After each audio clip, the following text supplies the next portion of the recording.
दोस्तों, अगर आप आईफोन यूज़र हो तो आपके लिए एक थोड़ी सी चिंता की बात है। हालांकि कोई बहुत बड़ी चिंता की बात नहीं है, लेकिन आपका आईफोन क्रैश हो सकता है अगर आप कुछ इस तरीके के साइन को टाइप करते हो अपने कीबोर्ड से, जिसके बाद में आपका आईफोन क्रैश होकर आपको लॉक स्क्रीन पर पहुंचा देगा। अब आपको ये टाइप ही कौन करता है? जी हाँ, कोई टाइप नहीं करता, लेकिन गलती से भी अगर कोई इस तरीके का टाइप करता है तो आपका आईफोन क्रैश हो जाएगा। हालांकि ऐसा कोई टाइप करेगा नहीं, लेकिन गलती से किसी ने किया, जिसके बाद में ये डिस्कवर हुआ कि भाई आईफोन के अंदर इस तरीके का भी बग है कि कीबोर्ड में ऐसा टाइप करने पर सीधा ही लॉक स्क्रीन पर पहुंच जाते हैं। तो फिलहाल के लिए फिक्स कर देंगे इसको, लेकिन शायद आज तक आपको पता नहीं लगा होगा, हमें भी पता नहीं लगा। खैर, हमारे पास तो आईफोन है ही नहीं, लेकिन जिनको भी पता लगा उन्होंने फिर इस मुद्दे को उठाया, जिसके बाद में एप्पल को मालूम चला कि ये भी एक इशू है। दोस्तों, मशहूर फुटबॉलर क्रिस्टियानो रोनाल्डो ने अपना यूट्यूब चैनल ओपन किया और उसको ओपन करते ही इन्होंने यूट्यूब के सारे ही रिकॉर्ड तोड़ दिए। दरअसल इन्होंने वेडनेसडे को जब जैसे ही अनाउंसमेंट करी कि मैंने अपना यूट्यूब चैनल खोला है, तो उसके 22 मिनट में ही इनके 1 लाख सब्सक्राइबर हो गए थे और 90 मिनट के अंदर इनके 10 लाख सब्सक्राइबर हो गए थे और 12 घंटों में इनके 1 करोड़ सब्सक्राइबर हो गए थे, जो कि यूट्यूब की हिस्ट्री का एक रिकॉर्ड बन चुका है। और ये जिस तरीके से गेन करे जा रहे हैं सब्सक्राइबर, तो ये सारे ही रिकॉर्ड तोड़ देंगे ऐसा लग रहा है। दोस्तों, रूमी इंडिया का पहला ऐसा रियूजेबल रॉकेट बनने जा रहा है, जिसको 24 अगस्त को ये लॉन्च करेंगे। इसको बनाया है स्पेस जोन ने। ये रियूजेबल हाइब्रिड रॉकेट है, जो कि स्पेस एक्स के फैल्कॉन 9 जैसा तो नहीं है कि वर्टिकली लैंडिंग कर जाएगा और उसके बाद में इसको रियूज किया जा सकेगा। नहीं, ये थोड़ा सा अलग है। इसको लॉन्च किया जाएगा 35 किलोमीटर के एल्टीट्यूड के ऊपर और इसके साथ में सैटेलाइट भी लगाई जाएगी देखने के लिए कि उसका लोड कैरी करके कितनी ऊपर जाता है। और 35 किलोमीटर के एल्टीट्यूड पे जाने के बाद में ये खुद ब खुद समुद्र में गिर जाएगा और समुद्र में गिरने के बाद में इसको रिकवर किया जाएगा और उसके बाद में फिर से धो धा के रीयूज किया जा सकता है। तो ये काफ़ी सिंपल रियूजेबल टेक्निक यूज़ की गई है, बजाय स्पेस एक्स के जिस तरीके से वो वर्टिकली लैंडिंग करवाते हैं। तो इन्होंने थोड़ा सा सिंपल रखा है, लेकिन ठीक है, पहला है तो ऐसे ही होता है धीरे धीरे डेवलपमेंट। दोस्तों, सैमसंग इस साल के एंड में अपना 3D गेमिंग मॉनिटर लॉन्च करने जा रहा है और जिसकी खासियत ये होगी कि इस गेमिंग मॉनिटर के अंदर आप 3D विजुअल्स के मजे तो ले पाओगे, लेकिन उसके लिए आपको कोई भी 3D चश्मा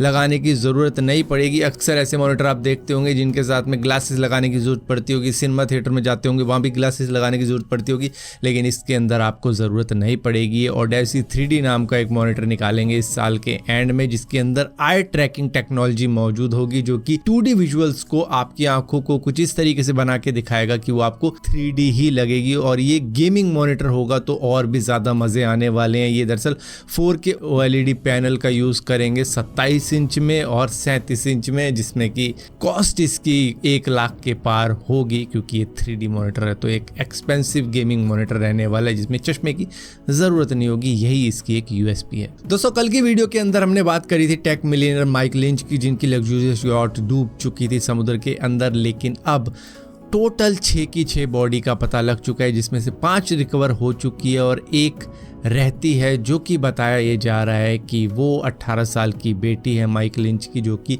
अभी भी यॉट के अंदर मैट्रेसेस के बीच में फंसी हुई है।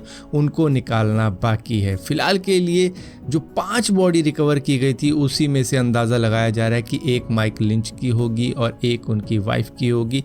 तो इन टोटल सारी बॉडी रिकवर कर ली जा चुकी है। और यहाँ पर आपको बता दूँ, माइक लिंच दरअसल सेलिब्रेट करने के लिए गए थे। उनके ऊपर जो भी फ्रॉड चार्जेस लगे हुए थे उससे वो बरी हो गए थे, जिसके बाद में इन्होंने कहा कि चलो अब इसको सेलिब्रेट किया जाए। जिसके बाद में वो अपनी फैमिली के साथ में जब जाते हैं तो वहीं पर स्ट्रोम में फंस जाते हैं और इनकी यॉट डूब जाती है। जिसके बाद में अब आप कहानी सुन ही रहे होंगे कि किस तरीके से बॉडीज़ रिकवर की जा रही है।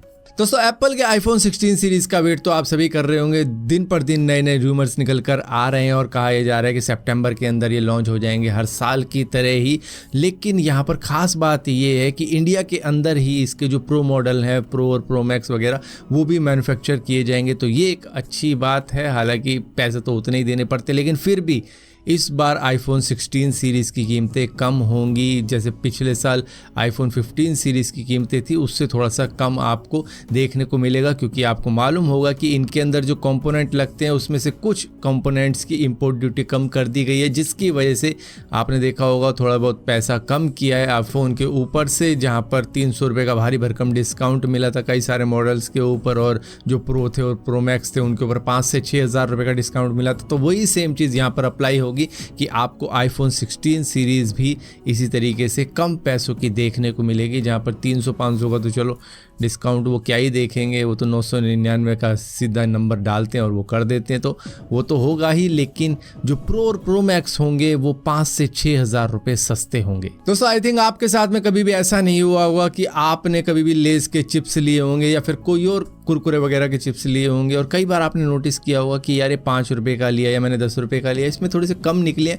और ऐसा हुआ है भाई, मेरे साथ भी हुआ है कि भाई हमने लेस का 5 रुपये वाला पैकेट लिया कि उसके अंदर से भाई मुश्किल से 4-5 पीस ही निकले हैं वो चिप्स के। तो वैसा ही एक बंदे के साथ में इंटरनेट पे हुआ है और उसके साथ तो ऐसा हुआ है कि एग्जैक्ट 4 पीस ही निकले हैं लेस के, लेकिन यहाँ पर 5 रुपये वाला लेस नहीं था, वो 10 रुपये वाला था और 10 रुपये वाले के अंदर सिर्फ हवा भर रखी थी और चिप्स निकले सिर्फ 4। तो ये एक हैरानी वाली बात हो गई है, मतलब कि बंदा कहाँ कंप्लेंट करे इसकी कि भाई 4 चिप्स निकले हैं।